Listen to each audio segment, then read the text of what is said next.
सलीम साहब, आप मौलाना साहब की सियासत को सर बड़ा पुराना जानते हैं और देखते भी रहे हैं।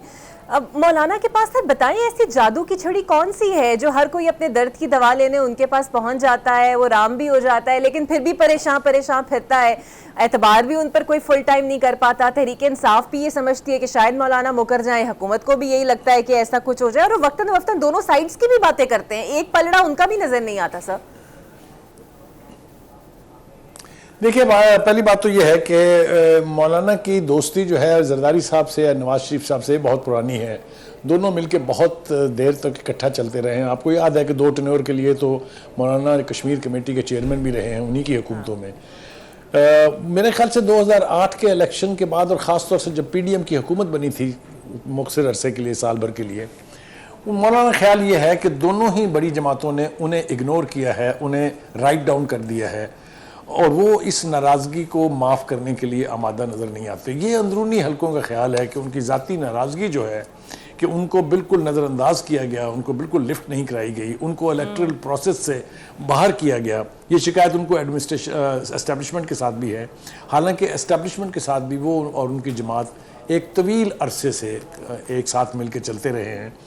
तो मौलाना की नाराज़गी को आप एक तरफ रख लीजिए। मैंने बता दिया आपको कि उनकी नाराज़गी बहुत संजीदा है, बहुत सीरियस है, और वो दोनों ही जमातें अभी तक उनको उस नाराज़गी को ख़त्म नहीं कर सकी हैं। दूसरी बात यह है कि मौलाना चूँकि स्टेक होल्डर हैं, इसलिए कि KPK में PTI डोमिनेट करती है, लार्जेस्ट पार्टी है वहाँ पर, एक ही सॉलिड आवाज़ है वहाँ पर, वो है मौलाना फजलुर रहमान साहब की और उनकी जमात की। ठीक है, ANP भी है वहाँ पर, वो पीपल्स पार्टी भी है, लेकिन अगर आप ओवरऑल देखें both in term of impact and both in term of number, तो मौलाना स्टेक होल्डर हैं KPK में। तो चूँकि KPK में पीपल्स पार्टी और नून लीग जो है वो बिल्कुल बराए नाम ही शायद वहाँ हैं, इसलिए उनको मौलाना के साथ बना के रखना उनकी मजबूरी है। जिस तरह की सियासत इस वक्त अली अमीन गंडापुर कर रहे हैं वो आपके सामने है। जो उनकी कुर्बतें हैं इस वक्त PTI के साथ मौलाना की, वो बहुत ही टेम्परेरी हैं। आपने देखा कि जब इन्होंने मिल के तहरीक इकट्ठी चलाने का फैसला किया था, उस वक्त भी PTI के बहुत बड़े बड़े लीडरों ने मौलाना के बारे में जो तस्दीक आमेज़ रवैया इख्तियार किया था वो हम सबके सामने है।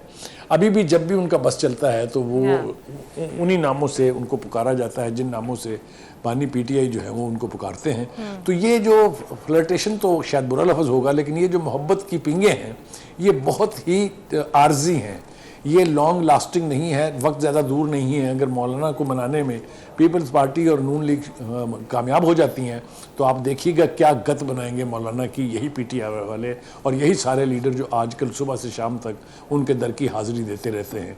तो मौलाना is a main stakeholder, इसके में कोई शुबा नहीं है, और हुकूमत की और पीपल्स पार्टी की बहुत संजीदा सीरियस कोशिश ये है कि मौलाना जो है वो उनके साथ चलने का फ़ैसला करें, और ये मुझे होता भी दिखाई देता है क्योंकि जो स्टांस मौलाना का 2-3-4 हफ्ते पहले था, वो अगर आज की आपने उनकी प्रेस टॉक देखी है तो उसमें बहुत सारी इशारे ऐसे हैं कि कई चीज़ों के ऊपर इत्तफाक राय है। ख़ास तौर से जब उनसे एक सहाफ़ी ने जस्टिस मंसूर अली शाह के बारे में सवाल किया तो जो जिस तरह से जिस रौनक से उन्होंने उसका जवाब दिया है कि ये क्या आप इंडिविजुअल्स को लेके बैठ जाते हैं, मत किया करें सवाल इस किस्म के।